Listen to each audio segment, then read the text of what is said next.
orang Kristen itu masuk neraka. Markus 9:49, setiap orang Kristen akan masuk neraka digarami dengan api. Markus 9:49.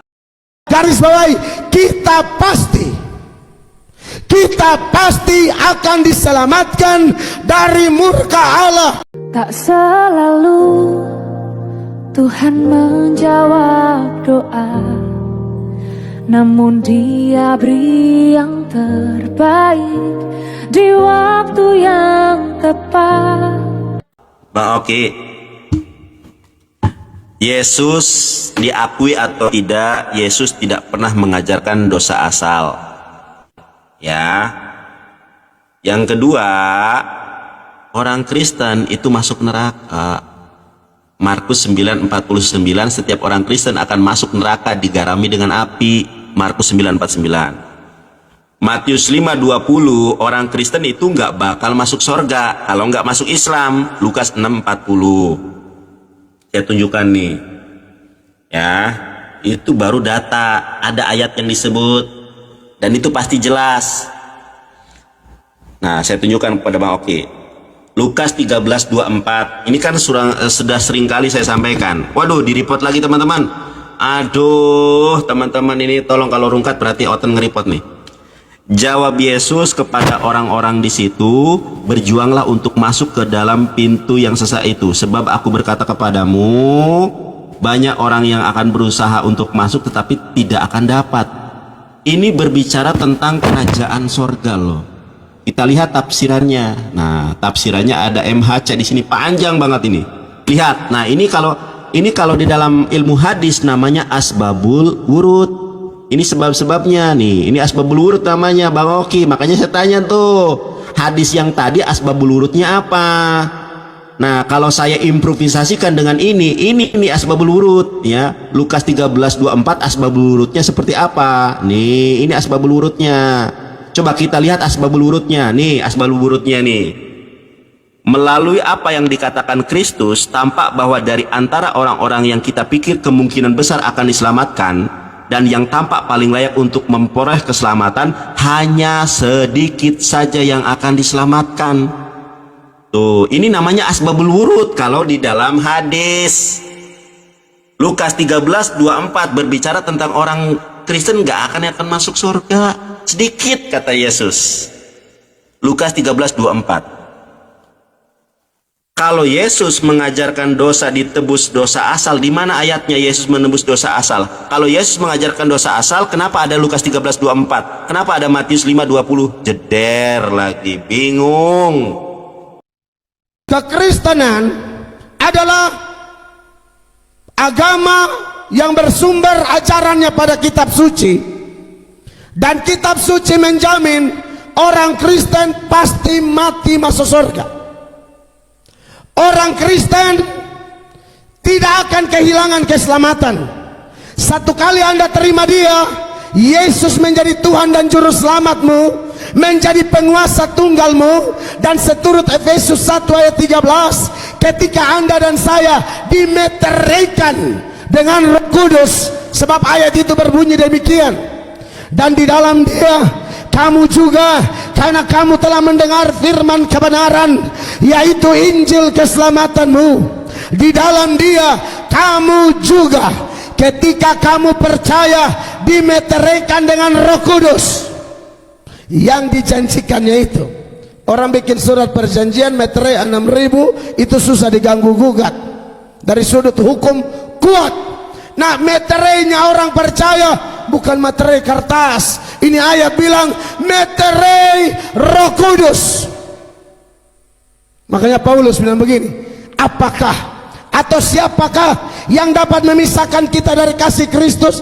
Kelaparankah, ketelanjangankah, bahayakah, pedangkah, satu makhluk di atas atau di bawahkah? Atau pakai istilah Kupang, tidak ada satu setan dua binatang, atau dua setan satu binatang yang bisa ganggu gugat orang percaya. Saudara percaya ini? Itu jaminan Tuhan. Paulus berkata dalam Roma pasal 5 ayatnya yang ke-9, dia berkata demikian, lebih-lebih karena kita sekarang telah dibenarkan oleh darahnya. Garis bawahi, kita pasti akan diselamatkan dari murka Allah. Berkat jasmani ada awal ada akhir, berkat rohani beda. Sebelum dunia dijadikan, Allah sudah pilih kita. Dan kalau Allah pilih kita, haleluya, ini sifatnya kekal. Satu kali dia pilih kita, dia akan tetap memilih kita. Satu kali dia tidak kenal orang, dia tidak akan kenal orang itu. Satu kali dia kenal orang, orang itu tidak bisa dipisahkan lagi. Dari mana saya tahu ini? Atau dari mana kita bisa tahu? Ada orang-orang yang tidak dipilih, tapi ternyata sibuk dalam pelayanan. Ada. Tadi ibadah satu saya bicara Yudas, itu sangat sibuk, tahu-tahu penjahat. Saya harap di sini tidak ada pelayan-pelayan begitu. Kalau ada, firman ini datang untuk kamu. Harus bertobat. Jangan buang-buang energi di gereja, tahu-tahu masuk neraka. Matius 7 ayat 21 sampai 23. Orang datang dan berseru, Tuhan, Tuhan, aku bernubuat demi namamu. Aku bikin mujizat demi namamu. Aku usir setan demi namamu. Itu pelayanan kelas berat semua loh. Bernubuat, usir setan, bikin mujizat. Bukan pelayanan kecil-kecil itu, besar menurut ukuran manusia. Tapi di ayat 23, sungguh menyedihkan saudara-saudara. Apa kata Yesus di ayat 23? Bagi para pelayan-pelayan palsu itu, atau orang-orang tidak dipilih tapi ramai di gereja. Dia bilang apa? Pada waktu itulah aku akan berterus terang kepada mereka. Pada waktu itulah aku akan berterus terang kepada mereka. Dan berkata, aku tidak pernah mengenal kamu. Enyalah daripadaku kamu sekalian pembuat kejahatan. Dia tidak bilang aku tidak, oh dulu aku kenal kamu, sekarang aku tidak kenal. Enggak, baca ayat ini baik-baik. Aku tidak pernah kenal kamu.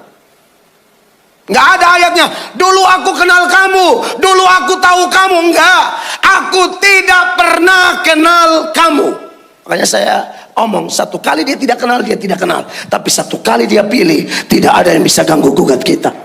Ini berkat rohani. Satu kali dia tetapkan kita sebelum dunia dijadikan. Siapa yang mau ganggu gugat kita? Yohanes pasal 10 ya, ayat 26. Kepada mereka yang tolak dia bilang, kalian bukan domba-dombaku. Perhatikan. Tetapi kamu tidak percaya karena kamu tidak termasuk domba-dombaku. Kamu tidak percaya karena kamu tidak termasuk domba-dombaku. Jadi siapapun yang masuk gereja, pendeta khotbah dia tidak percaya, kamu tidak termasuk domba-domba Kristus. Amin. Tapi yang percaya, lihat ayat 27. Perhatikan. Domba-dombaku mendengarkan suaraku. Domba-dombaku mendengarkan suaraku. Tidak ada domba dengar khotbah tidur. Dia harus dengar suara gembala. Amin. Yang tidur-tidur, bangkitlah dan berjalanlah. Tidak ada. Saya lihat wajah-wajah bahwa ini hanya mengingatkan.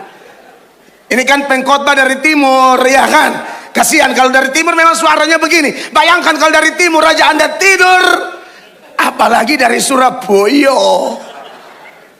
Sleeping Beauty. Ya kan? Makanya saya tidak bisa. Aduh, jangan, bahaya, karena masalahnya orang pilihan itu domba, dan domba itu mendengarkan suaranya dan aku akan mengenal mereka dan mereka mengikut aku. Iya, aku kenal mereka, mereka ikut aku. Lalu kalau masalah kepastian keselamatan bagaimana? Tidak bisa diganggu gugat. 28.